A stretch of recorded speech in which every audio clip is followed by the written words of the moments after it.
Hello everyone, I'm your host Rich Hagan, welcoming you to another episode of Inside R&D from Inside R&D, here at the home of Wizards of the Coast in Renton, Washington.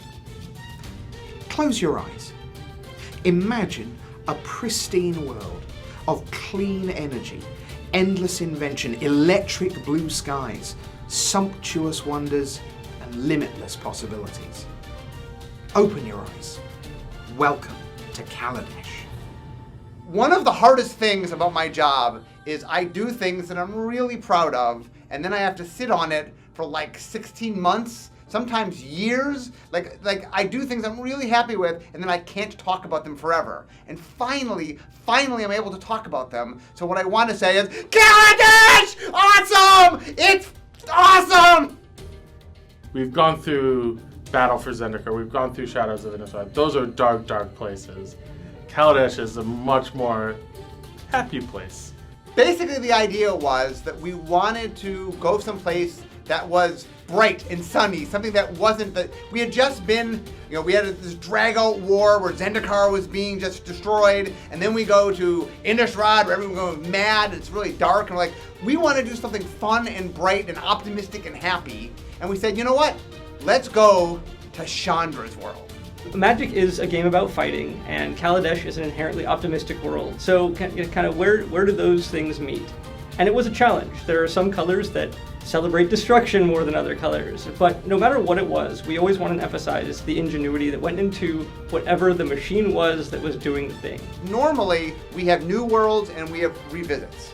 When I revisit a world, we've been there and we have lots of art and we have all sorts of things to look at. But normally when I do a new world, it's like, who knows? I'm the first person, my team's the first one usually to touch it, and that there's no idea. That we've talked about things, but because of Magic Origins, because we'd actually spent some time and energy figuring out what the world looked like, I actually started with some sort of ideas of what the world was, and that was infinitely helpful. Steampunk was kind of a word that was a hook, something that we hung ideas on for a while, and realized that we had really kind of outgrown or gone beyond. How do you take steampunk and make it upbeat?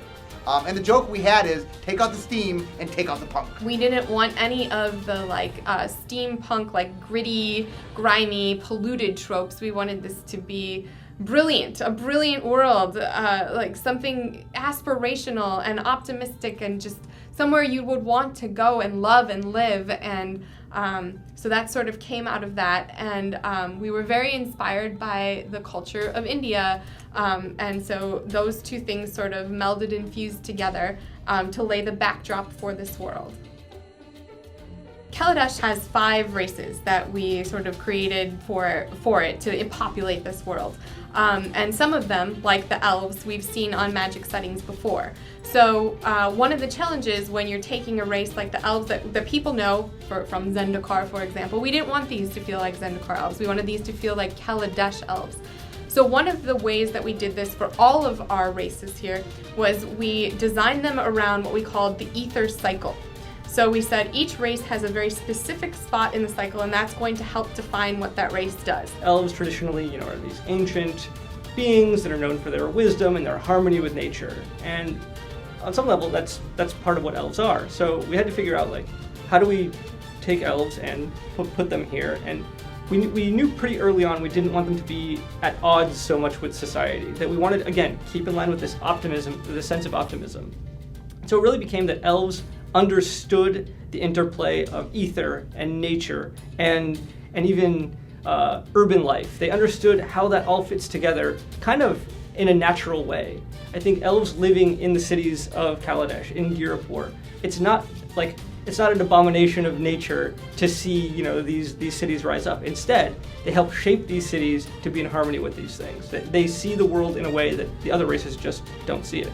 Blue has this ideal of perfection in general, but for the Vedalken here, we kind of turn that on its head, where they rejoice in finding imperfections. They get very excited about finding an inefficiency in a system or a gear out of place because that means they can fix it.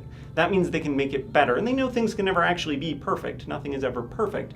But every time they find a little flaw, they get to come one step closer to perfecting it, and it's the process of perfecting and making things just a little bit better that they take joy in.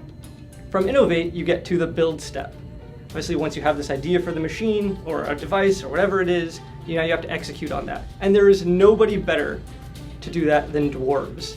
One of the big dwarf tropes is the idea of craftsmanship. And this is exactly what the dwarves are all about. Like, one of the quotes about them is, if there's no higher mark of quality than it being dwarf built.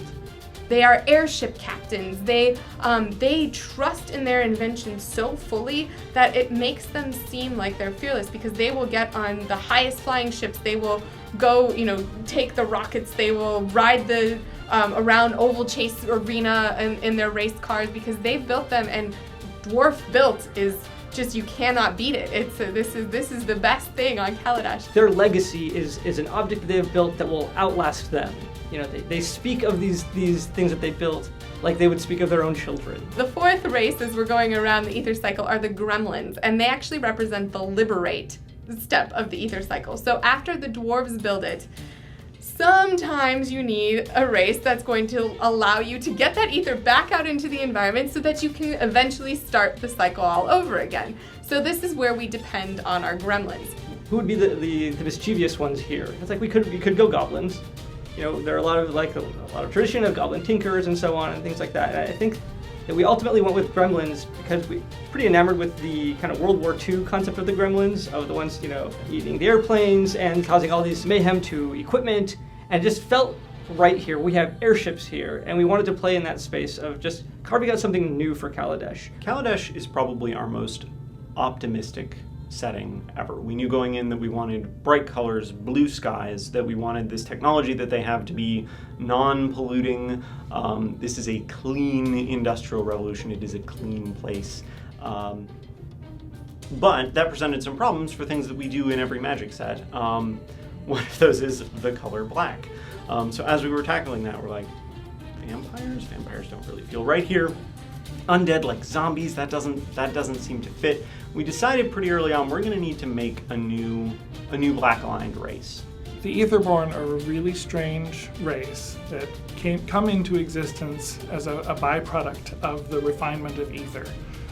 When ether is gathered in and whatever impurities are removed from it, or whatever instability is extracted in the refinement process, the Aetherborn are what's left.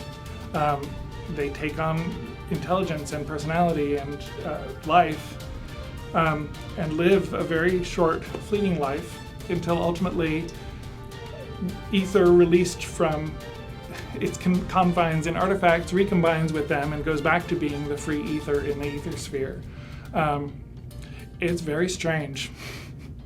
The creation of the ether cycle, and in particular the Aetherborn, was really exciting for me. This was the first set that I was involved in from the very beginning, from world building, and it actually, one of the things that I came up with was the race of Aetherborn and the way that energy could be refined on this world.